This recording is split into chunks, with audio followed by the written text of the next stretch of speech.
Welcome back to Rock Your Retirement. Today I have a special treat for you. Miriam Goodman, who wrote the book Much Togetherness, Surviving Retirement as a Couple, has agreed to come on the show and talk about a very important subject, and that is how your relationship can survive your retirement. So, if you are married or in a relationship, you can't afford to miss today's episode of Rock Your Retirement. Talking with people about how to have a great retirement. This is the Rock Your Retirement Show. We don't talk about money, but we talk about almost everything else you need to rock your retirement. Now, here's your host, Kathy Klein. Today's guest is Miriam Goodman. She's a columnist on Examiner.com and a former radio and television producer. Her interviews with hundreds of retirees and younger boomers have provided her with their insight on how the next generation will change retirement. Her books on retirement deal with the issues that no one's talking about, and it deals with how retirement affects us emotionally. Her research into how relationships are altered by retirement are in her book on how the boomer generation can deal with these changes. Marriages, friendship, and self-esteem are all affected by retirement. I've asked her to come on the show today because I've seen marriages break apart after retirement, and I'd like her to share her insights on how to prevent that. As you know, retirement's not just about money. It's about all the other things that your financial advisor never told you about, and Miriam can help us stay together after we retire. Miriam, among all the other things that you've done, you wrote a book titled Much Togetherness, Surviving Retirement as a Couple. What prompted you to write that book? Well, it's all the things that you just said, Kathy. We are not really prepared for being together with our spouse 24 hours a day. We each have had parallel lives. We've worked, we've taken care of children, we've taken care of aging parents, we've been in the community, all those things, and all of a sudden we're thrown together 24 hours a day, and we don't know how to behave. And the biggest secret that I discovered is that neither the wife nor the husband will ever say to the other, I really don't want to be with you 24 hours a day. That's a horrible thing to say. So we have to sort of tiptoe around these issues, make it seem like it's the other person's choice as much as ours, and see how we can keep this marriage together, keep the couple together, and keep our lives on an even plane so that we can go forward into retirement happy. So you wrote the book, and you wrote this book because I'm looking at the back cover, and it says that you've done dozens of interviews, situations. So, did you retire? Did you think of this on your own, or? I didn't retire, but I saw what was happening with people I knew, that the husbands were retiring and the wives weren't ready yet. Often in today's society, women take time out from their careers to stay home with their children. So when they go back and they're getting into their 60s, they're just getting to the point where they have the power and the prestige and the money and the feeling that they're important at work. And just around that time is when the husbands may be completely burned out. They've been at it steadily for 40 or more years, and they're ready to stop. So it first occurred to me what's happening when the men are retiring and the women are still working. And I started asking people, and I said, oh, God, my husband calls me 20 times a day. It's as if he doesn't even know where we keep the ice. And they were going crazy. And actually, I asked my own parents. My father retired, and my mother being of that generation, my parents would be 100 years old today, my mother thought she had to retire as well. And my mother was a newspaper editor, and their social life and their community and everything was kind of tied up in the fact that my mother was out there as a newspaper editor all the time. And once she stopped working and my father stopped working, they were kind of thrown. There wasn't a problem with the marriage, but it was like, what do we do now? And they kind of lost the contacts they had in the community because, as you know, when you're on the top of your game, everybody's calling you because they want favors. When you're no longer doing it, the phone doesn't ring. It's pretty crazy. I know this happened to me. I used to work for a television station, and once I stopped working in TV, nobody called me anymore. When I was in TV, it was all, oh, my nephew's looking for a job, my cousin's looking for a job, can you get me on this show, can you do this? And it's really crazy. So when you stop working, when either of you or both of you stop working, it's a sort of an upset of the apple cart of your social life, as well as everything else. So I noticed this with my parents. I noticed this with people that I was talking to all the time about what happened if the husband retired first. And I thought, there's a book here, and there's something that nobody's talking about, because boomers are doing this their own way. That's the whole issue. We've done everything our own way, from our marriages, from raising children, from our careers, everything. We had to create it. And all of a sudden, here's retirement, and we don't want to do it the way our parents did. I can completely understand. My husband is retired and I'm not. Okay. So I'm one of those. I'm still working. I still enjoy working. And my husband is, we call him semi-retired, but there's a big age gap between the two of us. The difference is that we share a workspace, and even though he's quote unquote retired, he still works because he sits on the board of a couple of different companies. So we'll be in the same room together 24 hours a day, but we're not talking necessarily. We might email each other because we're both on the computer. Isn't that funny? Well, that's not so unusual. But what's the problem is if you each respect the other's work. I've had so many women tell me, for some reason I talked to several women who were therapists and who used their home as their office. And they would say the husband would not really respect the fact that they were in the other room with a client. Not that they would come barging in, but as soon as one patient left and the next one came, he'd come in, oh, you want to have some coffee? Or, oh, look what I read in the paper today, or whatever it was. That they didn't respect that space. And I'm not saying that all men do this. I'm sure women are just as guilty. But the whole problem is you're sitting in the same room, you're working. He may have just seen a joke on the computer that he wants to share with you, and you're in the middle of doing something. It's a real sticky situation. I mean, maybe one of you better go in the bedroom with a computer. I don't know. I know. I completely understand, because I'll find my husband will tell me, oh, I said such and such to you. But I'm so focused on my work, I might tune out what he said. And so he tells me that he's told me something, and I have no recollection at all that he's said whatever it is. When I first began this book, when I first began thinking about it, I was having my hair cut. And my hairdresser said, what are you doing? What are you working on? And I said, well, I'm thinking of writing a book about couples in retirement. And he said, oh, my God, the woman that was just sitting in this chair 5 minutes ago is retired, and her husband's retired.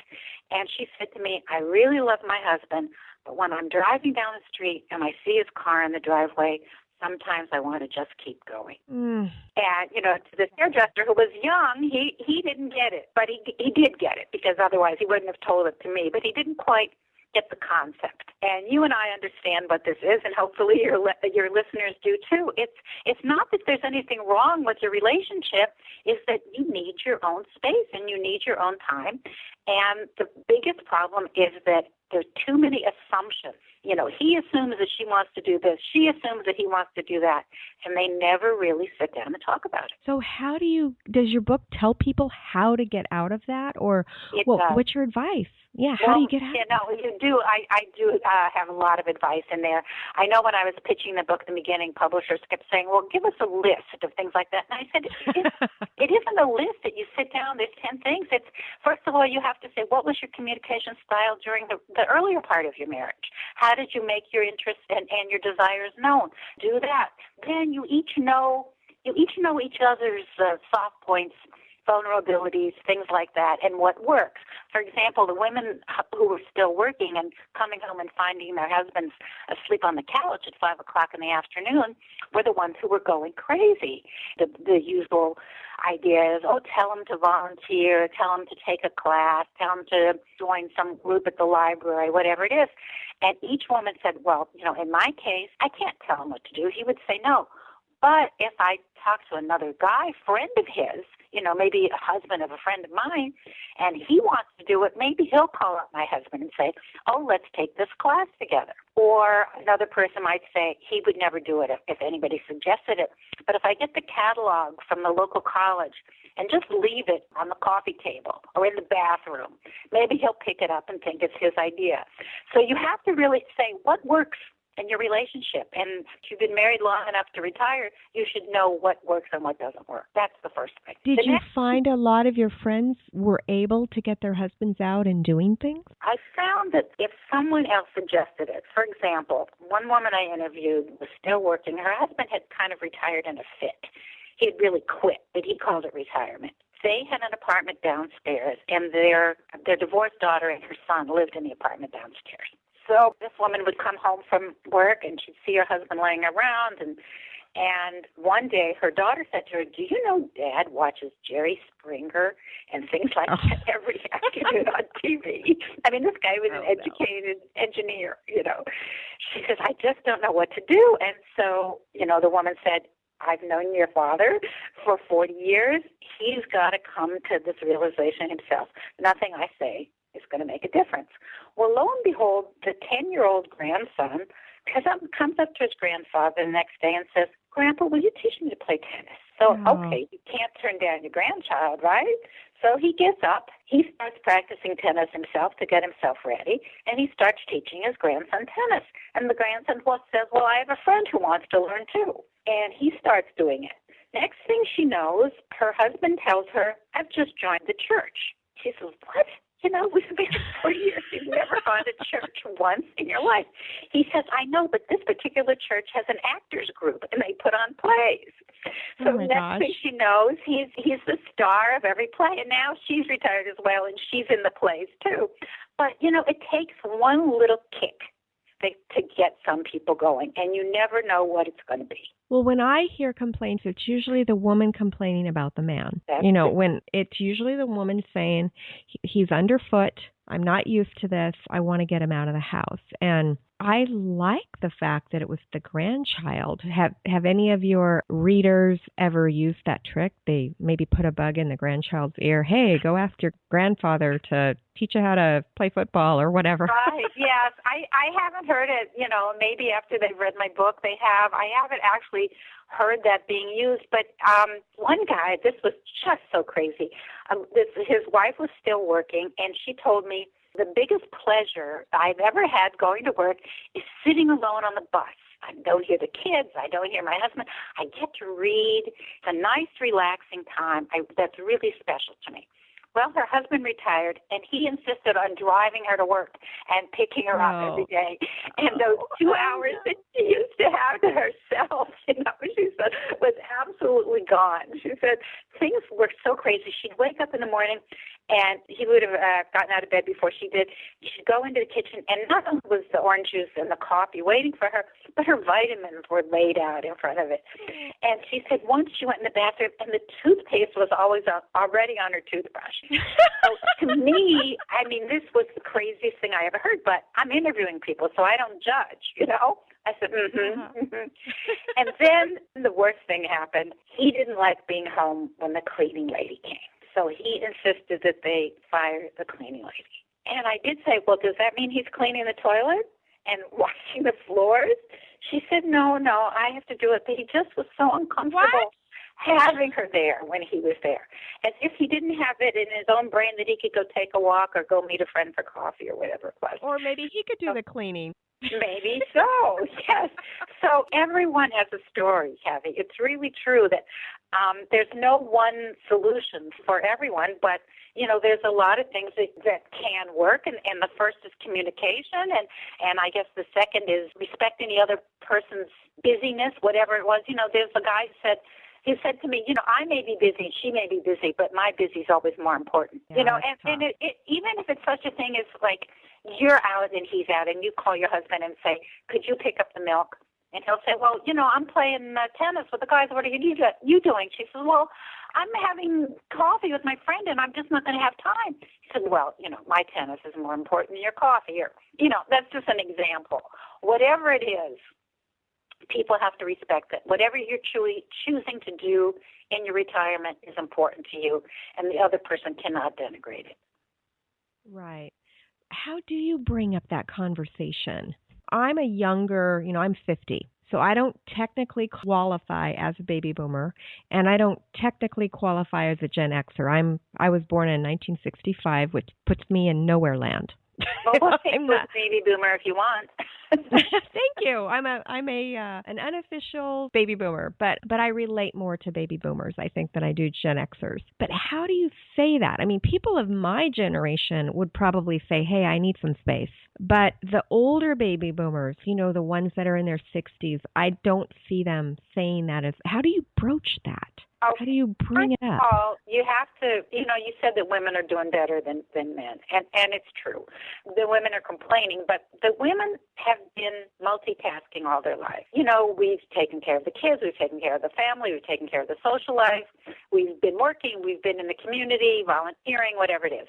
The men have been at work, that's it. So when they give up their work, they give up basically everything that they had in their lives. So the women have to go out of their way to reassure their husbands that they still respect them, that they still love them, that everything about them is just as important as it was before when he was bringing in a paycheck every time. So that's the first thing. And she also has to give him time. You can't just wake up on Monday morning retired and think that everything's going to be fine. You have to get used to it.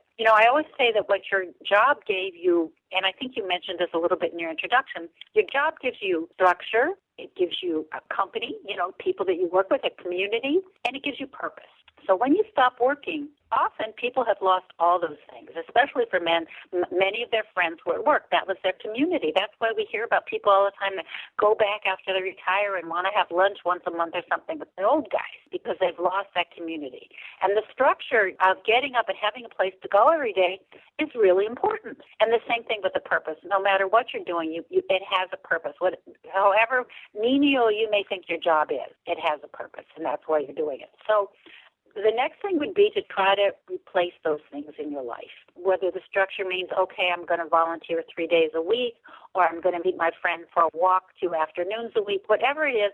I always encourage people to take one of those great big planning calendars and write down what they're going to do for the week. And both the husband and the wife need to do this.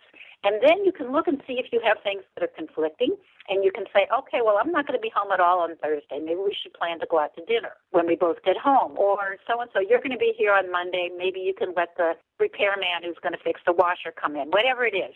You work out your calendar, and you find out that, yes, you both have things to do, and here's some time when you can be together.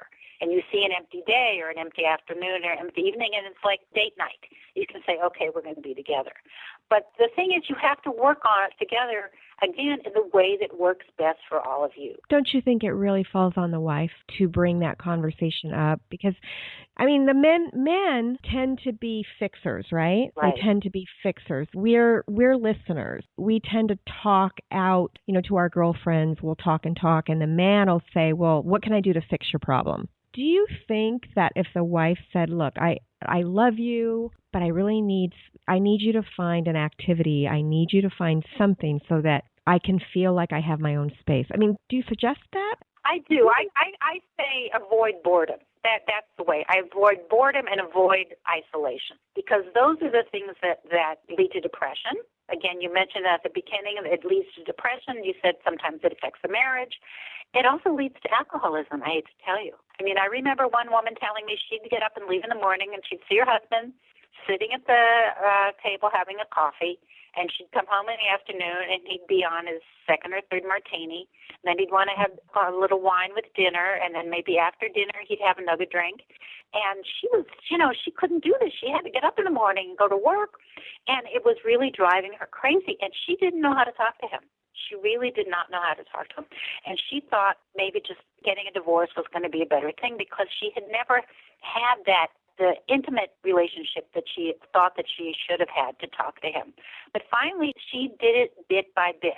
So, for example, she said, you're home all day. I'm at work. She was really at work because she needed the health insurance. She wasn't 65 yet. Mm-hmm. Right. And she says, we've got to work this out. She says, you've got to help. You've got to make dinner. So every day he would call her at 4 o'clock and say, what do you want for dinner? And then he would go out and buy it. And then little by little, he would start trying to cook, even though he said he didn't know how to cook. So more and more she got him involved, got him doing things. And, one of the things I did discover, and this was kind of shocking to me, that my generation of boomers, everyone I knew, the husbands were so involved with the child care and so involved with everything with the kids, whether it was picking them up at school, taking them to school, going to parent conferences, cooking, cleaning, all these things. And I discovered that once they retired, they became their fathers. They sat there as if they didn't have to do this anymore. This was not their, even if their wives were still working. It was the most shocking thing I had ever seen. I said, well, I'm retired now. I don't have to do it. And, women have to broach that subject in any way that works for them. But it's what happens is when they get bored and depressed and drink and don't know what to do, it's a terrible, terrible feeling. I write a column. In addition to my books, I write a column on Examiner.com, and once I suggested to people, maybe the first thing you should do when you retire is take that trip you've always talked about. And a woman wrote to me at the end of my column. She said, it's a terrible idea. All of a sudden you're telling us to spend 24 hours a day together. We can't do that. We have to ease into it. We're going to take our trip in a year. So you never know what works for people. I never thought about it that way. I never thought about taking a trip as being 24/7, but I guess you're right. I guess cruises, you could get away from each other. One could go do something while the other went to the pool, but that does make a lot of sense. I never really thought about it that way. Yeah, I had to teach my husband that shopping was part of the travel experience. What is your column called? It's called, I'm called the Retirement Living Examiner, San Francisco Retirement Living Examiner. If you go on Examiner.com and put in my name, that's the easiest way to do it because the URL changes with each title of my column. So I can't give one name, it's just, there's 200 columns on there if anybody wants to look at the archive. But I can't give you the URL to go to each time because it changes by the title of each individual column. It's a crazy setup. Okay, well, we'll have a link to the Examiner, and we'll have a link to your books on the show notes. So that's really good. Now, you had mentioned that one of your interviewees, her husband started going to church. How can couples keep each other healthy, help keep each other healthy both spiritually and physically? Do you have any advice for that? All I can say is nothing is forever. Try something. If it doesn't work, try something else. I know that there's a couple that lives up the hill from me. He's still working. She's at home. And every night about 6 o'clock, I see them go out for a walk. And maybe she's helping his health, mental health, helping him wind down from the end of the day, from working all day, something like that. Set a time when you're together, when you don't have any distractions. They happen to have a dog with them, but I hope that's not too much of a distraction. But, make this a time that they're together so you're helping each other. I think you're helping each other emotionally and physically by taking a walk together, if you can do that. The other people make dinner that time of day when they either work on it together and then sit down and have it together. So everything you can do together that helps you spiritually and physically is important. But if it doesn't work, you have to try something else. But don't spend 24 hours together. Some people want to. Some people say this is what we worked all these years for. Some people want to do that. I don't know any of those, but it's true, and I've seen it. I remember years ago going and taking a dance class, a ballroom dance class. And what was surprising to me is that the couples who came in together insisted on dancing together. They didn't want to try it out with a stranger. And I thought, isn't this part of the idea of taking a class? Is that you dance with other people, you meet other people, you see what their style is like, and you adjust. That's to see if you're learning. If you're always just with your partner, you think you know what you're doing. It's just like if you take a language class from one teacher, and then you go out and try to use that foreign language someplace. Well, how come he doesn't understand me? My teacher did.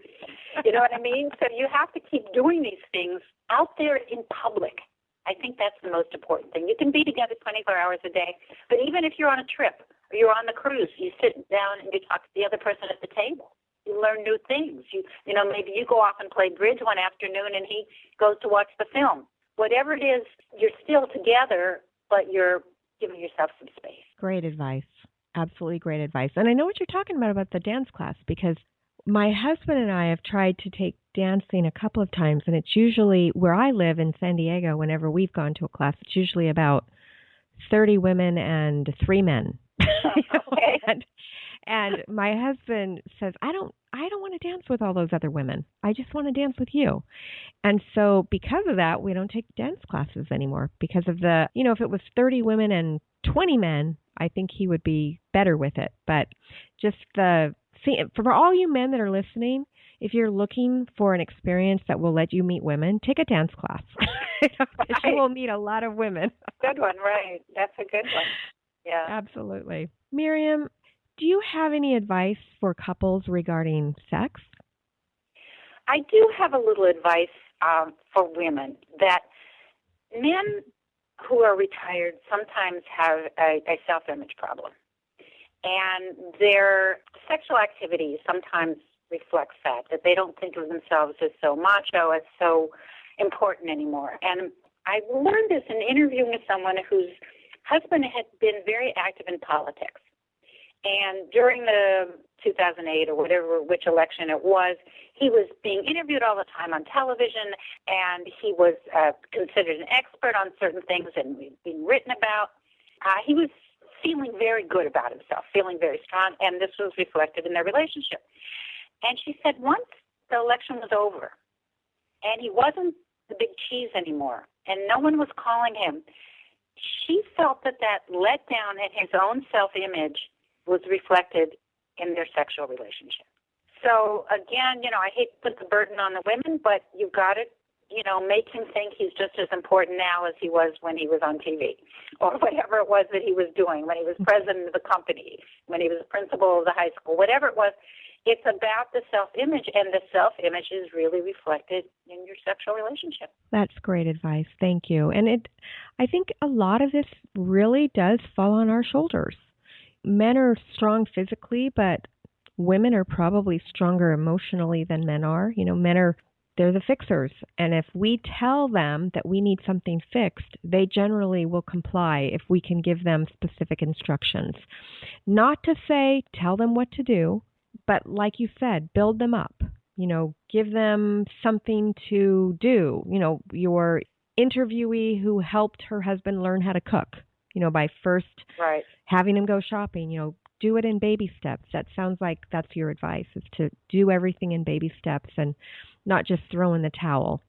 I just had thought of something when you said don't tell them what to do. I had a friend who was still working, and her husband had retired. He was quite a bit older as well. And he had been a doctor in research, so he spent most of his time in the lab and wasn't out there treating patients. But he had what was considered an important job. And he came home, and he became terribly depressed. But he didn't admit it. And she would say to him, you really ought to see somebody. You seem to be depressed. He says, no, that's not true. And I saw it myself. I went to visit her once, and she's a photographer. And she sits at the computer rearranging the pictures and whatever. And he sat in the room looking, basically staring at her back while she was doing all this. He wasn't reading. He wasn't watching television. He wasn't doing it. He was just sitting there watching her rearrange the photographs. And I was shocked because, I had known him as this important person as well. So she finally got him to agree that he would go see a therapist. And she insisted on going with him. I said, what do you mean? How can you do that? She said, I'm sure when he got there, he'd tell the therapist, oh, there's nothing wrong, and my wife's just driving me crazy. She wants me to go, but really, I'm fine. And she said, I want to be there the first session and tell the therapist, look, this is how he's behaving. He's sleeping all the time. He's falling asleep here. He won't get up and do anything. He doesn't have any initiative. I asked him to pack for a weekend trip. I come home. All he's done is open the suitcase. She gave all these examples and then left. And then the guy had a very successful treatment, and everything's fine, But she said, I can't trust him to tell the truth. People lie to therapists just like they lie to anybody else. I thought that was brilliant. So go to the first session. Yeah, well, even if it's a medical doctor, a physical doctor, and the guy's been complaining about sluggishness or whatever, or she sees that he's sleeping more, whatever it is, these macho guys are not going to admit it, and they're certainly not going to tell the doctor. I just wanted to say one other thing about couples and doing things together and not together 24 hours a day. I think you need that schedule, the calendar I talked about, but be sure you leave some blank time. Even if it's not time that you're going to spend together. Just time for somebody to call you up and say, oh, let's go bungee jumping. You know, you can't say, oh, no, I'm sorry, I'm busy, I'm playing bridge that afternoon. Leave some time to do whatever it is you want to do, either together or separately. Or to do nothing. Or to do nothing, absolutely. Right, absolutely. That's great advice. Absolutely great advice. So you have talked to a lot of people who were either they've seen their husbands retired or they've retired. You've done a lot of interviews with people. So what's one piece of advice that you would give to somebody before they actually retire? Have a plan. You have to have a plan. You cannot retire on Friday and wake up on Monday saying, oh, gee, now I can clean out the garage. Cleaning out the garage is not a plan. If you wanted that garage cleaned, you could have done it while you were still working. Have a plan of what you're going to do, whether it's reading to kids in the school in your neighborhood or working at the food bank or taking a trip or spending more time with your grandchildren or getting out that easel or the typewriter, the computer to write the novel, whatever it is, know what you're going to do. Give yourself a plan. You know, people say, oh, no, it doesn't matter. Don't worry. I'm going to take long walks and I'm going to do this. Well, that's fine, but you have to be ready for 12 months a year weather. You can't take long walks in the middle of the winter if you live in the east or the north. You can't play golf 12 months a year, even if you live in California, because sometimes it rains. You have to have a plan of what it is that you want to do. And as I said earlier, nothing is in concrete. It can change. But have some ideas of what you want to do, especially the first few months, because otherwise it will lead to depression. That is great advice. Thank you so much. Second question that I have is, what if you're already stuck? You know, what if you're already retired and you feel stuck? Do you have any advice for that person that you're sitting across the table with to get out of a rut? What kind of advice would you give to that person? Depending on how deep the rut is, I might recommend therapy. Otherwise, I would think the best thing to do is to find a new activity they can do together. Okay, so they can't go dancing because he won't dance with other women, but maybe they should learn to play tennis, or maybe they should learn to play golf, or maybe there's some kind of a low-impact aerobics class that they might both want to try, or maybe they both like to read, but they've never been in a book group together. Maybe there's something where they can read a book together and discuss it themselves as well as with the group. Find an activity that will first get you out of the house. That's important, to get out of the house. And the next thing is to give yourself kind of a new image. I've found that people who retire kind of let themselves go a little bit physically, especially men. They stop getting haircuts quite as frequently as they did. Maybe they stop changing their clothes as often as they should. They kind of think, I don't need to do that anymore. I think that's a bad idea. You do need to do it. You give yourself a different feeling if you're in fresh, clean clothes and you've just had your hair cut or you've just put on makeup or whatever it is that makes you feel good. I think that's really important, that people think of themselves as still a vibrant part of the community and not just some old guy who nobody's paying attention to. Great advice. Thank you so much. Now, I'm going to have a link to all of your books in the show notes, but if someone wants to contact you, how can they do that? The easiest way is through an email that I call retirement27@AOL.com, or you can go to my website, which is toomuchtogetherness.com. Okay, so retirement27@AOL.com or toomuchtogetherness.com. Correct. Okay, perfect. Well, thanks, Miriam, for coming on the show. You know, your work is so valuable. You could be saving a marriage today. So thank you. So. Okay. Thanks we a lot. really appreciate. Yeah, and for my listeners, we release interviews with retirees who are rocking their retirement, or authors like Miriam who can help you rock your retirement. We release interviews with vendors who can help you with the sandwich generation issues, such as spouse who's aging, or a parent who's aging, or even grandchildren issues. If you'd like to get notified when we have some free stuff for you, you can go to rockyourretirement.com and sign up for our newsletter. So we'll see you next time on Rock Your Retirement. Thanks for listening to the Rock Your Retirement Show. If you are rocking your retirement or know someone who would make a great guest on our show, please send us an email at podcast@rockyourretirement.com.